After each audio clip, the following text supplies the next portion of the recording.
আছেন আপনি? জিজ্ঞাসা করবেন না আমি কেমন আছি?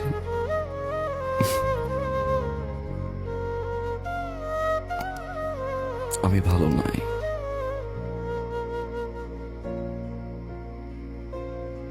কারণ আপনার মতো করে কেউ ফোন করে বলে না রাত 11টা বাজে, অনেক রাত, বাসায় চলে যান প্লিজ। আপনার মতো করে কেউ বলে না যে আপনি আর স্মোক করবেন না। যখন জ্বর হয় আমার, আপনার মতো করে আর কেউ আমাকে যত্ন করে না। দোষটা কি আমার ছিল?